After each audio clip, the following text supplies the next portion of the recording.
Hello my medical student. आज मैं एक बहुत ही जो है शानदार chapter crystalline human crystalline lens लेकर आया हूँ।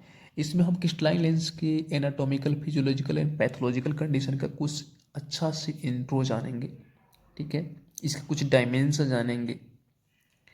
बहुत ही बेसिक है, बहुत ही मतलब इम्पोर्टेंट है एग्ज़ाम के व्यू से।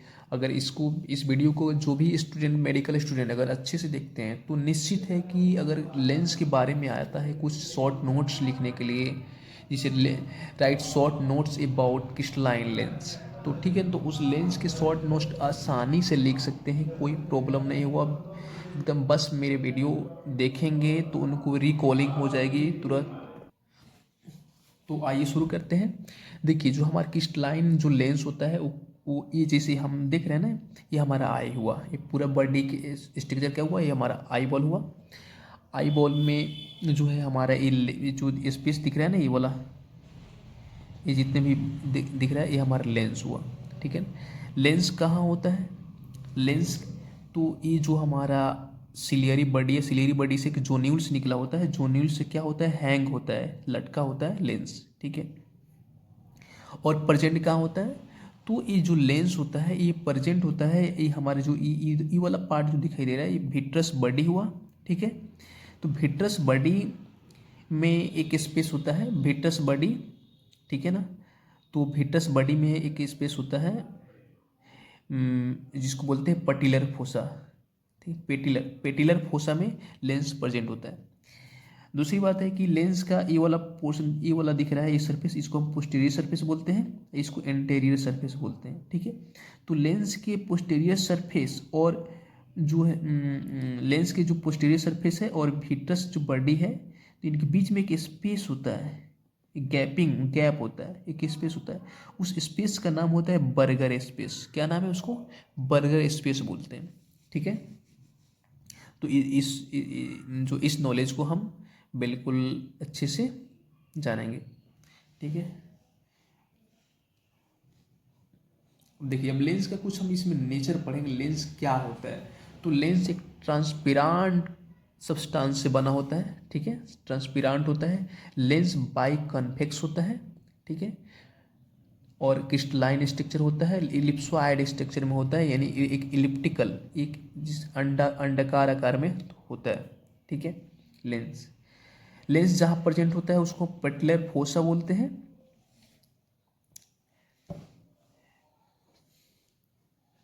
अब लेंस का डायमेंशन जानेंगे, लेंस क्या होता है। लेंस के डायमेंशन में हम ये जानेंगे कि लेंस, जैसे ये हमारा लेंस हुआ, तो लेंस की इस साइड को हम क्या बोलते हैं, एंटेरियर साइड, इसको साइड को पोस्टीरियर साइड बोलते हैं। तो बीच बीच में हमने एक पॉइंट दिया है, एंटेरियर साइड में एक बीच में पॉइंट दिया है, पोस्टीरियर साइड में बीच में एक पॉइंट दिया है, तो दो इस पॉइंट को हम एंटेरियर पोल बोलते हैं, इस पॉइंट को हम पोस्टीरियर पोल बोलते हैं। पोस्टीरियर साइड में जो हम पॉइंट, यहाँ पे जो पॉइंट हमने दिया है, इसको हम पोस्टीरियर पोल बोलेंगे, इंटीरियर साइड को इंटीरियर पोल बोलेंगे इधर। तो इंटीरियर पोल से पोस्टीरियर पोल के बीच में एक इमेजिनरी लाइन खींचेंगे। ठीक है, ये वाला जो डिस्टेंस होता है, इंटीरियर टू पोस्टीरियर जो डिस्टेंस होता है, इसको हम बोलते हैं एंटेरियो पोस्टीरियर डायमीटर। ठीक है, इसको डायमीटर के रूप में लेंगे तो क्या बोलेंगे, एंटेरियो पोस्टीरियर डायमीटर। ठीक है, और जो है इन नेजल, यहाँ एक नेजल पॉइंट है, एक टेम्पोरल पॉइंट है। ठीक है, इसको हम इक्वेटर भी बोलते हैं। तो ये दोनों पॉइंट को अगर हम मिला देते हैं तो इस डिस्टेंस को हम क्या बोलेंगे, इस डिस्टेंस को बोलेंगे इक्वेटोरियल डायमीटर या नेजो टेम्पोरल डायमीटर के नाम से इसको हम जानते हैं।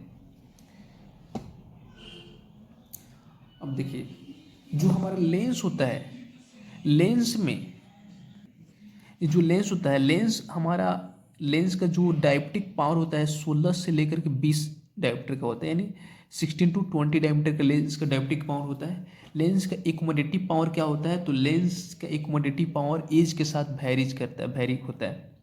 अगर उम्र अगर उम्र में किसी का उम्र 14 से में सॉरी जन्म के टाइम में जो जन्म होता है, तो जन्म के समय में जो है लेंस का पावर जो होता है, एकोमोडेटिव पावर 14 से 16 डायोप्टर होता है।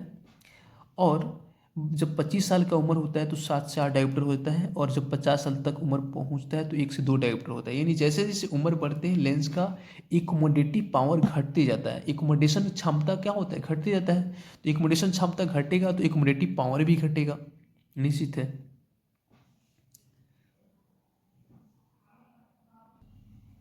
लेंस का जो है लेंस का रिफ्रैक्टिव इंडेक्स कितना होता है, तो 1.39 है, इसको याद रखेंगे। रिफ्रैक्टिव इंडेक्स 1.39 होता है। लेंस का जो वजन होता है, तो अगर जन्म से लेकर के 9 साल तक लेंस का वजन यानी वेट 135 मिलीग्राम होता है, और जब 40 से 80 साल तक उम्र होता है तो 255 मिलीग्राम होता है, हो जाता है। ठीक है, लेंस का वेट हुआ। लेंस का जो लेंस को हमने जो दो पार्ट में बांटा था, एक एंटीरियर साइड एक पोस्टीरियर साइड। तो लेंस का एंटीरियर साइड जो होता है, एंटीरियर साइड थोड़ा लेस कन्वेक्स होता है, यानी उसका कन्वेक्स वो क्या होता है, वो उसका कन्वेक्सिटी थोड़ा कम होता है। ठीक है, और रेडियस ऑफ जो कर्वेचर होता है, एंटीरियर साइड का रेडियस ऑफ कर्वेचर 10 माइक्रोमीटर होता है, 10 माइक्रोमीटर होता है।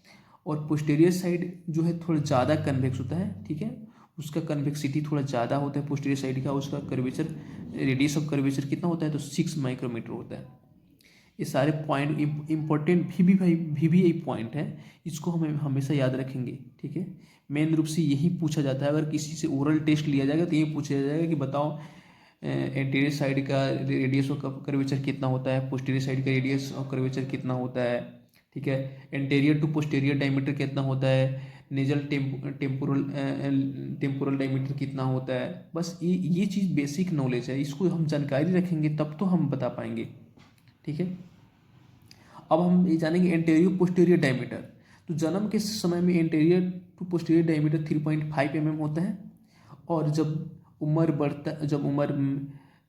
ज़्यादा हो जाता है, एडल्ट फेज में आ जाते हैं, तो हम मैक्सिमम 5 mm तक इसका डायमीटर होता है, उसके बाद कांस्टेंट हो जाता है। ठीक है, और जन्म जब होता है तो 3.5 mm उसका डायमीटर होता है, लेकिन प्रत्येक 1 साल पर 0.2 mm इसका डायमीटर क्या होता है, बढ़ते रहता है। और जब इसका डायमीटर 5 mm तक पहुंचता है तो उसके बाद ये कांस्टेंट हो जाता है, उसके बाद इसका डायमीटर नहीं बढ़ता है।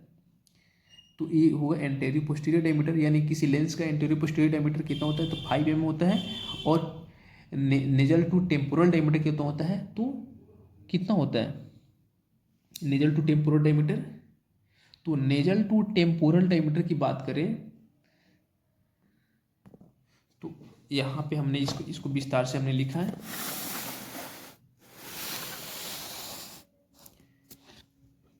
देखिए, इक्वेटोरियल डायमीटर क्या है, इसी को हम बोलते हैं नेजो टेम्पोरल डायमीटर। ठीक है, तो जन्म के समय में नेजल टू टेम्पोरल जो डायमीटर होता है वो 6.5 mm होता है। ठीक है, उसके बाद क्या होता है, अगले increase to 9 mm in second decades, अगले 2 दशक तक जो है 9 mm तक क्या होता है, इसका डायमीटर होता है। उसके बाद क्या होता है, कांस्टेंट होता है, remains constant through out of life, उसके बाद जीवन भर वो 9 mm तक ही रह जाता है इसका डायमीटर। ठीक है, 9 mm से डायमीटर ज़्यादा नहीं बढ़ता है। इसलिए लेंस का एक एडल्ट पुरुष का अगर बात करें तो लेंस का जो है डायमीटर कितना होता है, तो 9 mm होता है। कौन सा डायमीटर, तो नेजो टेम्पोरल डायमीटर होता है, या उसको बोलते हैं इक्वेटोरियल डायमीटर बोलेंगे। ठीक है, तो ये सब रहा बेसिक नॉलेज। लेंस का यहाँ पे हमने लिखा है lens, layer of lens. Lens में जो लेयर होते हैं, तो मेनली लेंस के 3 लेयर होते हैं। कौन कौन लेंस होते हैं, लेयर होते हैं, तो एक होता है लेंस कैप्सूल होता है। ठीक है, लेंस फर्स्ट में एक लेंस कैप्सूल होता है, ठीक, पहला लेयर हुआ। दूसरा लेयर होता है लेंस इपिथेलियम होता है। तीसरा लेंस फाइबर होता है। तो पहले लेंस कैप्सूल के बारे में जानेंगे, ये फर्स्ट लेयर है।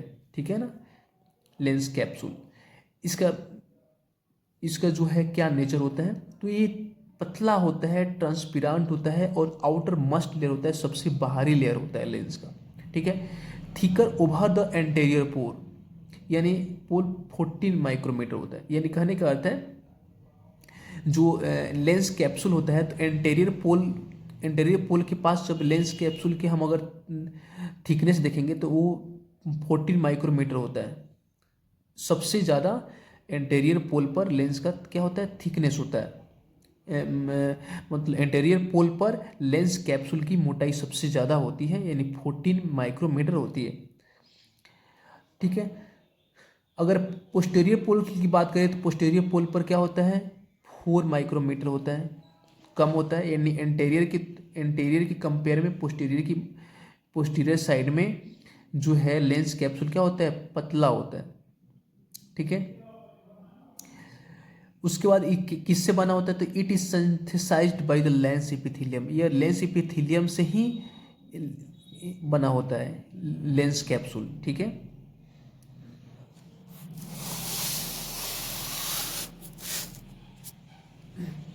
Lens epithelium. उसके बाद सेकेंड लेयर का नाम क्या है, तो सेकेंड लेयर का नाम है लेंस इपिथीलियम। ये सेकेंड लेयर होता है, it is the always present at the anterior side of the lens.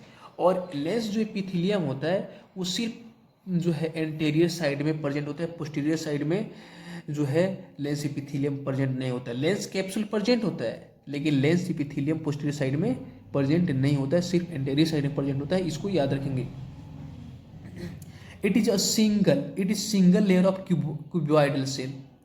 ये क्या होता है, क्यूबॉइडल सेल का एक सिंगल लेयर होता है। इसमें एक क्यूबॉइड की शेप, क्यूबॉइड टाइप का एक सेल होता है, उसी सेल का एक इपिथेलियम लेयर बना होता है और एक सिंगल लेयर के रूप में होता है। ठीक है, उसकी थर्ड लेयर का नाम है लेंस फाइबर। लेंस फाइबर जो होता है इसको हम जानेंगे, लेंस फाइबर।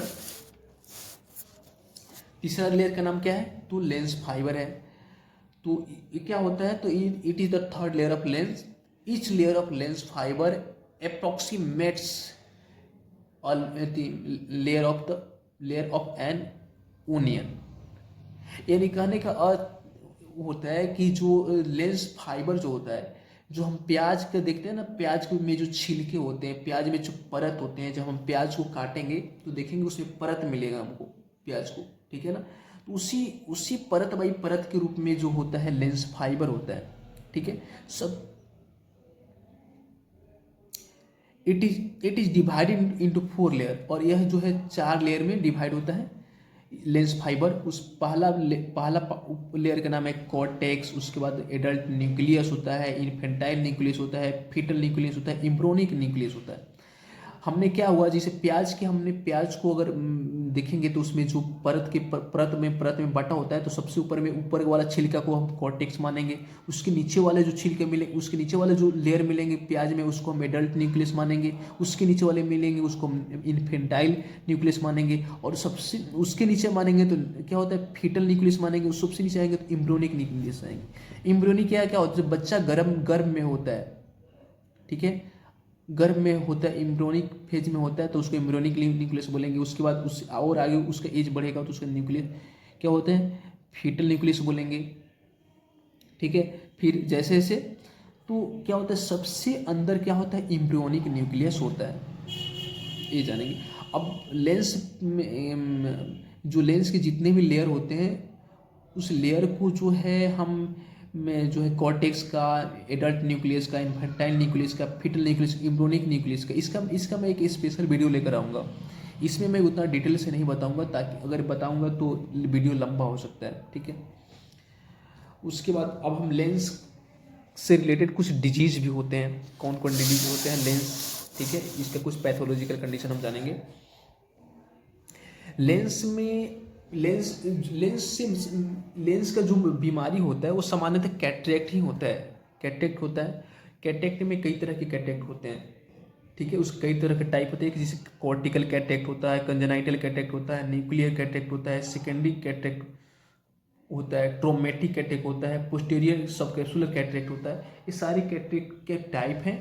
प्रत्येक कैटरेक्ट जो है, जितने भी मैंने टाइप बताया वो सारे कैटरेक्ट का मैं इस वीडियो में डिटेल नहीं बता सकता हूँ। बस हमने ये बताया कि लेंस से रिलेटेड जो बीमारी होते हैं वो कैटरेक्ट, कॉमनली कैटरेक्ट ही होते हैं, जो कई टाइप में होते हैं। ठीक है, अच्छा, लेंस का फंक्शन क्या है, लेंस का फंक्शन, तो लेंस क्या करता है, लेंस का मेनली फंक्शन क्या होता है, लेंस क्या काम करता है, तो लेंस क्या करता है, ये लाइट को क्या करता है, जो हम लाइट हमारे आई में जो लाइट इंटर करता है, उस लाइट को क्या करता है, वो रेटिना पर फोकस कराने का काम करता है, उस लाइट को।